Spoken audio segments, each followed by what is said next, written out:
Nous sommes en train de répondre à cette question que nous avons posée.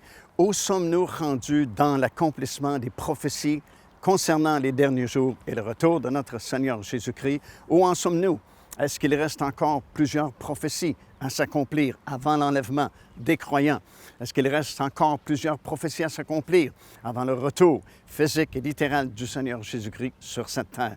Eh bien, comme nous avons vu depuis le tout début, il reste très peu de choses à accomplir puisque la majorité des signes qui nous ont été donnés pour nous prévenir de la proximité de son retour sont désormais accomplis.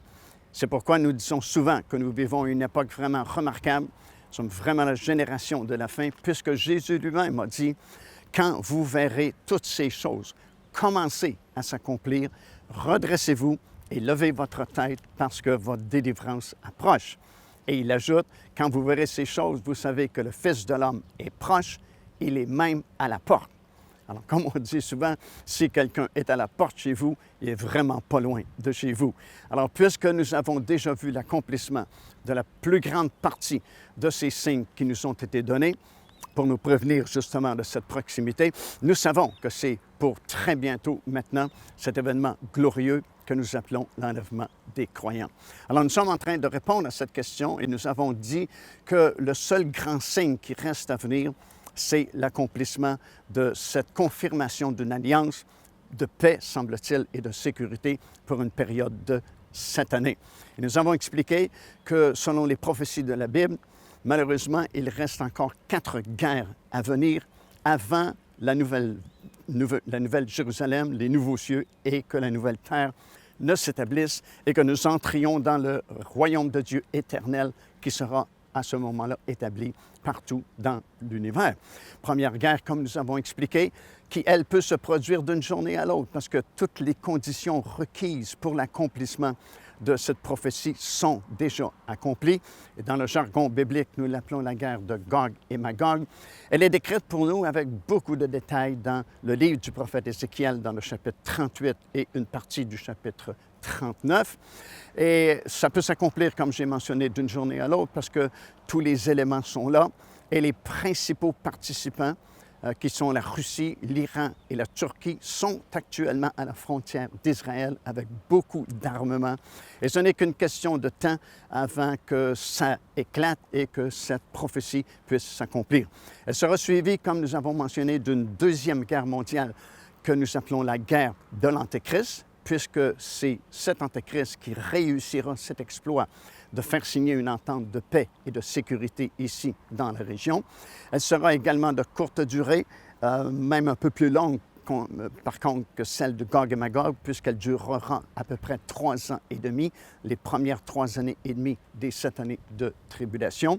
Et nous voulons parler aujourd'hui d'une troisième guerre qui se produira à la fin de cette période de 7 ans que la Bible appelle la bataille d'Armageddon. Alors, lorsque nous avons mentionné la deuxième guerre, celle de l'Antéchrist, nous avons bien mentionné que c'est lui qui avait réussi cet exploit de confirmer une alliance de paix et de sécurité entre Israël et plusieurs pays autour de lui. Mais c'est une paix et une sécurité de très courte durée, puisque son intention principale à cet homme, que la Bible appelle comme l'Antéchrist, c'est de devenir le gouvernement mondial et de contrôler cette planète. Et puis, très peu de temps après la confirmation de cette alliance, il part en guerre et désire obtenir justement ce contrôle mondial. On se réfère à cette guerre souvent sous l'expression « la guerre des 4 cavaliers de l'Apocalypse ». Et ça va nous conduire jusqu'au milieu, justement, de cette période de 7 années, alors qu'il réussira dans ses entreprises et deviendra le gouvernement mondial. À ce moment-là, ça ne sera pas facile sur cette planète parce que cet homme va diriger avec une main de fer le domaine politique, le domaine religieux et le domaine économique. Cet homme, finalement, réussit à devenir ce qu'il voulait devenir, c'est-à-dire le gouvernement mondial, afin de contrôler la destinée des milliards de personnes qui vivront sur cette planète à ce moment-là. Et lors de son inauguration à titre de gouvernement mondial, il sera tué. Et la Bible précise qu'il mourra en recevant un coup d'épée. Ça, c'est dans le livre de l'Apocalypse que nous lisons cela. Et il va tomber mort par terre et on va constater qu'il est vraiment mort, mais soudainement, c'est comme s'il revient à la vie.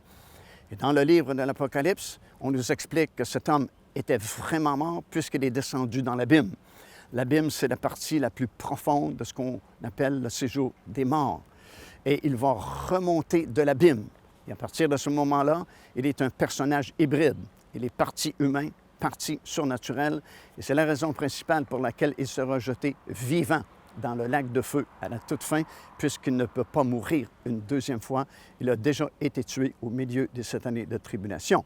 Au même moment, le faux prophète fait son apparition sur la planète. Soudainement, sans annonce, sans crier gare, tout à coup, nous voyons ce deuxième personnage satanique appelé le faux prophète qui émerge de la terre, qui vient lui aussi du séjour des morts. Alors, ces deux personnages-là vont contrôler la planète pendant les dernières 3 années et demie et ce ne sera pas évidemment un temps facile puisque tout sera sous leur contrôle. Joignez-vous à nous afin de célébrer le Seigneur et entendre le message de la parole de Dieu par l'évangéliste Mario Massicotte. Venez recevoir ce que Dieu a préparé pour vous. Visitez notre site web www.paindevie.org afin de connaître notre itinéraire.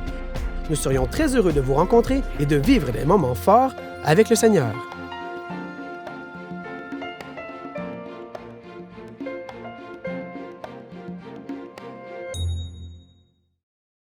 Alors, cette période ne sera vraiment pas facile parce que l'Antéchrist devient le gouvernement mondial.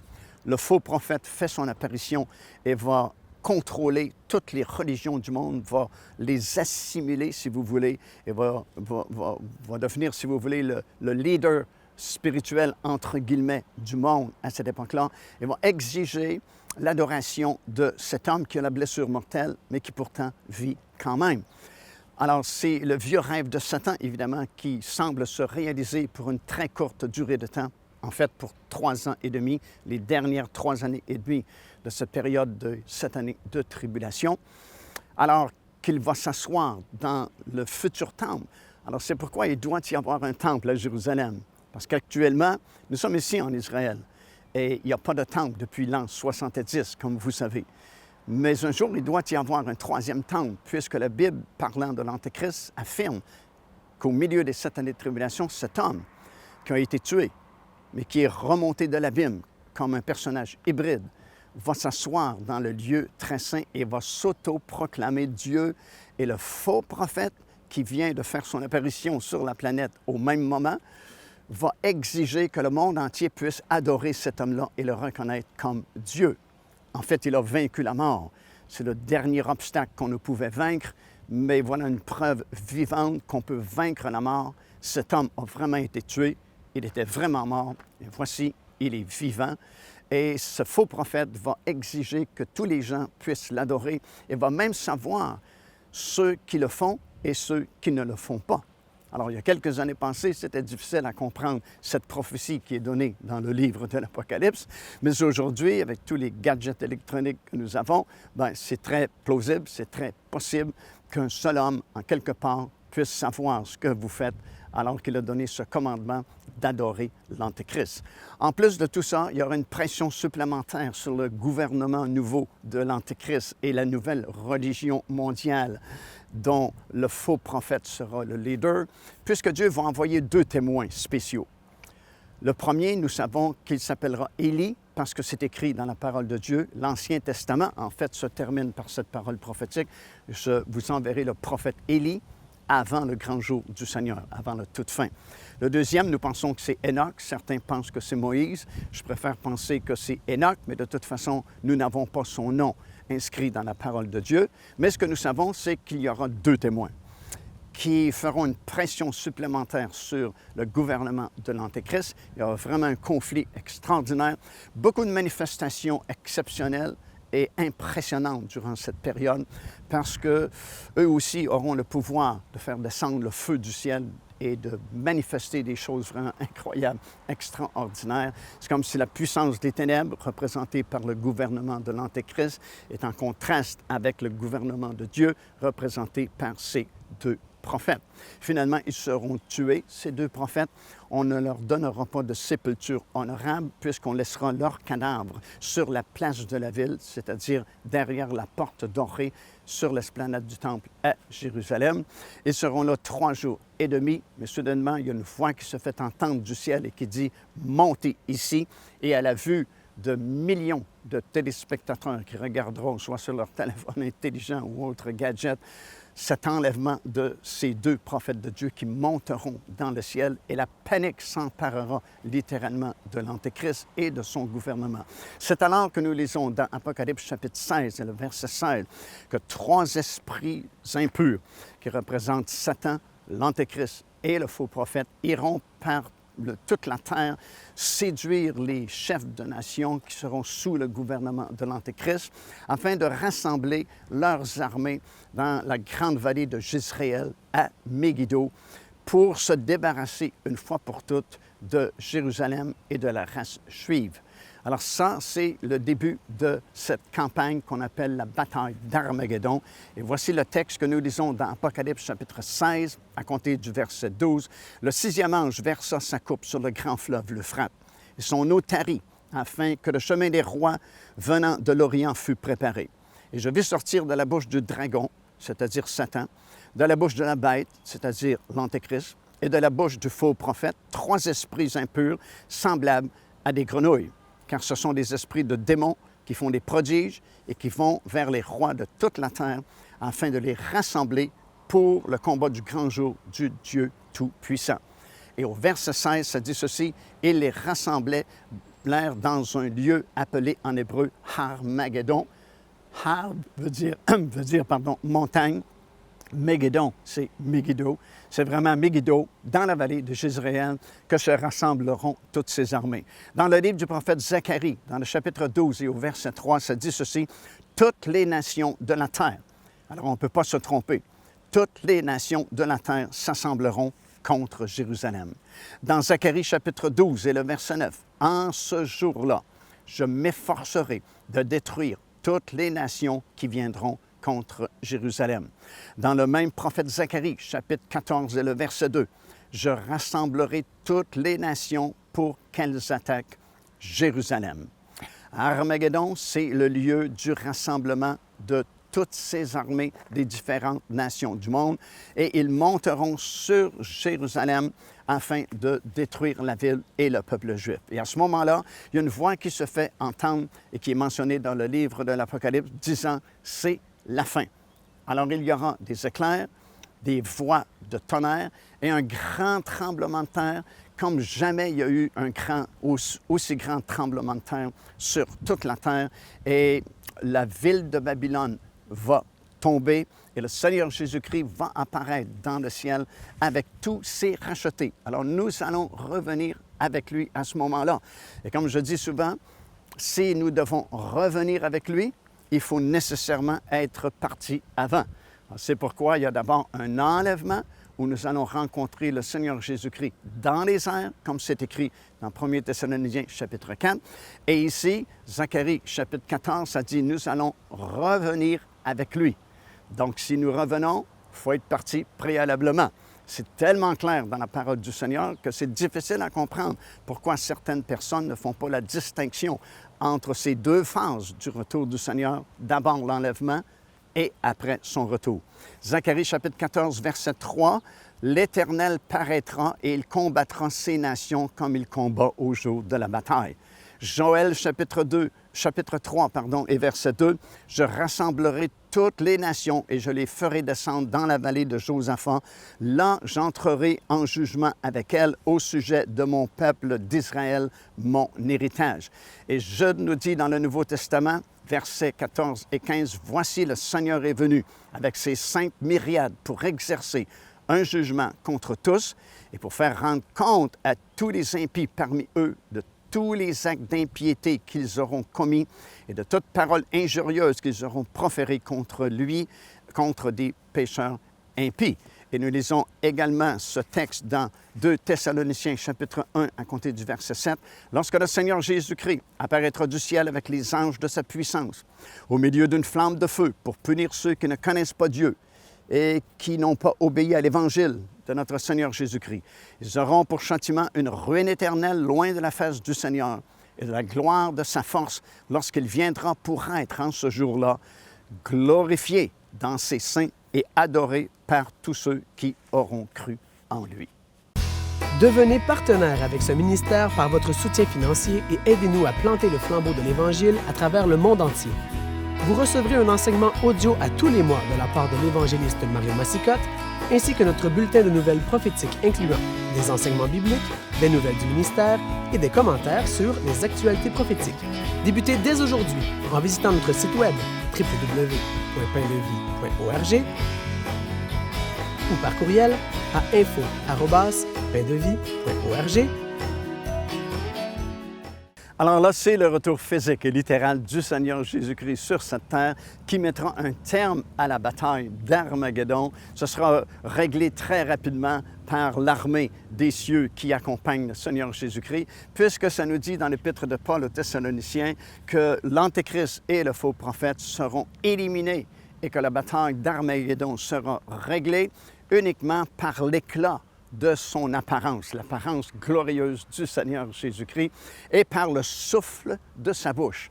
C'est comme si, voilà comment Dieu va régler le sort de l'homme qui est devenu le plus puissant sur cette planète pendant ces dernières 3 années et demie, qu'on appelle l'Antéchrist. Il va simplement souffler sur lui, et c'est la fin du règne de l'Antéchrist. Alors, le Seigneur Jésus-Christ revient. Comme on a mentionné préalablement, son retour se fera en 2 phases. Tout d'abord, ce sont les enfants de Dieu qui se seront préparés, qui vont monter à sa rencontre dans les airs. Et nous allons revenir avec lui à la fin de cette année de tribulation.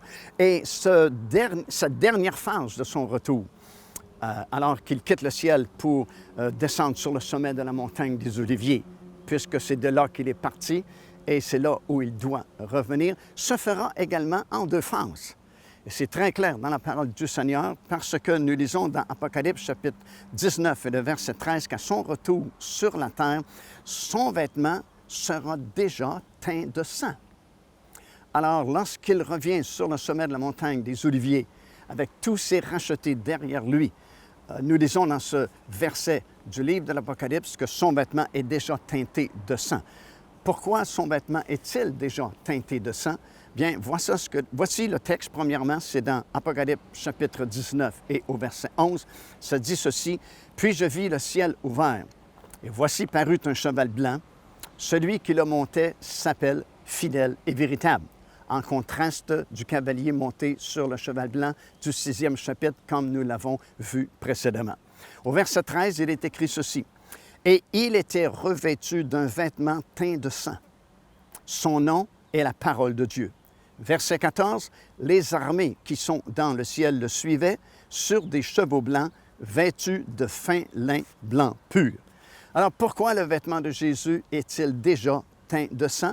Bien, c'est parce que d'abord, il a combattu dans un endroit appelé dans la Bible Botsra, qui est situé dans le territoire d'Édom, dans la région où se trouve la ville de Pétra, dans le sud de ce qu'on appelle aujourd'hui le pays de la Jordanie, parce qu'au milieu des 7 années de tribulation, alors que l'Antéchrist devient le gouvernement mondial, alors qu'il a été assassiné et qu'il est tombé mort et descendu dans l'abîme, mais il est remonté de l'abîme comme une personne hybride, il s'est assis dans le lieu très saint du futur temple qui bientôt sera construit ici sur l'esplanade du temple en Israël, s'auto-proclamant Dieu.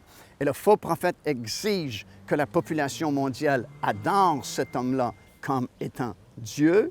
Bien, à ce moment-là, ceux qui auront du discernement spirituel parmi le peuple juif ici en Israël pourront fuir dans une ville de refuge.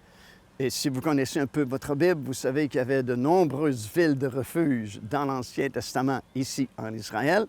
Il y en avait des 2 côtés du Jourdain, du côté d'Israël et du côté de Aman, Moab et Édom, qui étaient les anciens territoires du pays qu'on appelle aujourd'hui la Jordanie. Bien, Dieu aura une ville de refuge également pour ces Juifs spirituels qui discerneront qu'à ce moment-là, il y a quelque chose de pas normal. Parce que cet homme ne peut pas être vraiment leur Messie comme ils avaient cru lors de la signature de ce traité de paix, puisqu'il demande l'adoration d'une image et que le deuxième commandement de Dieu interdit l'adoration des images, ils pourront fuir dans la région de Pétra. Et dans cette région de Pétra, où se trouvent Bozra et Pétra, ils seront gardés et préservés pendant les 3 dernières années et demie de ces 7 années de tribulation et seront libérés au moment même où le Seigneur Jésus-Christ reviendra du ciel. Et la première phase de son retour sur terre, ce sera lui seul. Alors remarquez bien, les armées et les élus ne sont pas avec lui à cette occasion-là, mais il descendra seul du ciel jusqu'à Bozra pour d'abord libérer ces Juifs qui s'y étaient réfugiés 3 ans et demi auparavant. Ici l'évangéliste Mario Massicotte qui vous invite à vous inscrire à notre lettre de nouvelles électronique. Et pour ce faire, il suffit de visiter notre site web au www.paindevie.org et tout en haut à la droite de votre écran, vous allez voir cet onglet sur lequel vous cliquez et vous vous inscrivez tout simplement. Ça vous permettra de recevoir des nouvelles du ministère de Pain de Vie et en même temps recevoir le bon enseignement de la parole de Dieu. Faites-le donc aujourd'hui même. Procurez-vous cet enseignement disponible dès maintenant sur notre site web au www.paindevie.org. En visitant notre boutique web, vous pourrez commander ou même télécharger les enseignements. Vous trouverez aussi plusieurs autres produits contenant des centaines de sujets pour votre édification. Voici le texte biblique là où c'est écrit que le Seigneur Jésus-Christ va d'abord venir à Bozra avant de mettre son pied sur le sommet de la montagne des Oliviers. Ça se trouve dans Ésaïe, le chapitre 63, débutant au premier verset, nous lisons ceci. Qui est celui-ci qui vient d'Édom? Et donc, comme j'ai mentionné, c'est le sud de ce qu'on appelle aujourd'hui la Jordanie. Quel est celui qui vient d'Édom, de Bozra, en vêtements rouges et en habits éclatants, et se redressant avec fierté dans la plénitude de sa force? C'est moi qui ai promis le salut, qui ai le pouvoir de délivrer. Pourquoi tes habits sont-ils rouges, et tes vêtements comme les vêtements de celui qui foule dans la cuve? J'ai été seul, remarquez, j'ai été seul à fouler au pressoir, et nul homme d'entre les peuples n'était avec moi. Je les ai foulés dans ma colère, je les ai écrasés dans ma fureur, leur sang a jailli sur mes vêtements. Alors voilà pourquoi le vêtement de Jésus est teint de sang. Leur sang a jailli sur mes vêtements et j'ai souillé mes habits. Alors, Jésus-Christ descend d'abord à Bozra, libère ceux qui s'y étaient réfugiés depuis le milieu des 7 années de tribulation, retourne au ciel et là revient avec toute son armée et tous ses élus et tous ses appelés. Et là, va descendre sur le sommet de la montagne des Oliviers. Regardez bien ce qui est écrit dans Apocalypse chapitre 19 et au verset 19. « Et je vis la bête et les rois de la terre et leurs armées rassemblées pour faire la guerre à celui qui était assis sur le cheval et à son armée. La bête fut prise, et avec elle le faux prophète, qui avait fait devant elle les prodiges par lesquels elle avait séduit ceux qui avaient pris la marque de la bête et avaient adoré son image. Ils furent tous les deux jetés vivants dans l'étang ardent de feu et de soufre, et les autres furent tués par l'épée qui sortait de la bouche de celui qui était assis sur le cheval. Et tous les oiseaux se rassasièrent de leur chair. » Alors ça, c'est la victoire du Seigneur Jésus-Christ sur l'Antéchrist, le faux prophète, et ce gouvernement mondial qui avait été établi par l'Antéchrist. Et là, il y a 2 festins qui sont prophétisés dans la parole du Seigneur. Un auquel vous ne voudrez pas participer et un deuxième auquel vous voulez participer. Le premier, c'est que Dieu va appeler tous les oiseaux prédateurs du ciel afin qu'ils puissent manger la chair de tous ces morts qui sont tombés lors de la victoire du Seigneur Jésus-Christ. Écoutez ce que ça dit ici dans Apocalypse chapitre 19, verset 17. « Et je vis un ange qui se tenait dans le soleil. Et il cria d'une voix forte à tous les oiseaux qui volent par le milieu du ciel. « Venez, rassemblez-vous pour le grand festin de Dieu, afin de manger la chair des rois, la chair des militaires, la chair des puissants, celle des chevaux, ceux qui montent les chevaux, la chair de tous, libres et esclaves, petits et grands. » Donc, c'est un festin auquel on ne veut pas participer, alors que ces oiseaux viendront dévorer la chair de tous ces cadavres qui seront tombés à l'occasion de la victoire du Seigneur Jésus-Christ sur l'Antéchrist et le faux prophète. Il y a un deuxième festin qui viendra un peu plus tard, et c'est le festin, bien sûr, des noces de l'agneau, qui aura lieu ici, sur cette terre, après le retour du Seigneur Jésus-Christ. Le mariage ni le festin ne peuvent avoir lieu au ciel pendant les 7 années de tribulation, comme nous l'entendons prêcher si souvent, puisque ce n'est pas vraiment le temps des réjouissances, c'est le temps des jugements. Mais ici, Isaïe est vraiment très précis. Il dit dans le chapitre 25 et au verset 6, « L'Éternel des armées prépare à tous les peuples sur cette montagne. » Ça, c'est la montagne de Sion, ici, sur la terre. Un festin de mets succulents, un festin de vin vieux, de mets succulents, plein de moelle, de vin vieux clarifié. Et sur cette montagne de Sion, il anéantit la mort, et ainsi de suite. Alors, c'est vraiment ici, à la fin de ces 7 années de tribulation, après le retour physique et littéral du Seigneur Jésus-Christ, qu'aura lieu tout d'abord le mariage de l'agneau avec sa glorieuse épouse. Ça, nous lisons ça dans le 4e chapitre du livre du prophète Ésaïe, alors qui parle de ce huppah qui sera établi sur la montagne de Sion, suivi de ce grand festin qui terminera cette phase-là.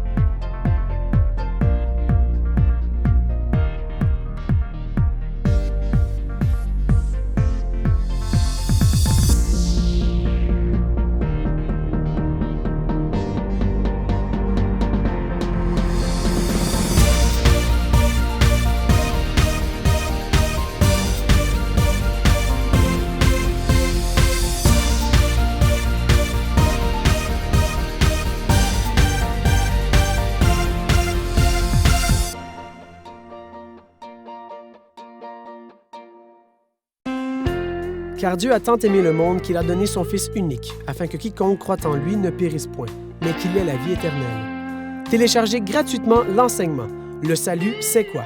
en visitant notre site web www.paindevie.org et recevez la grâce merveilleuse que Dieu vous offre.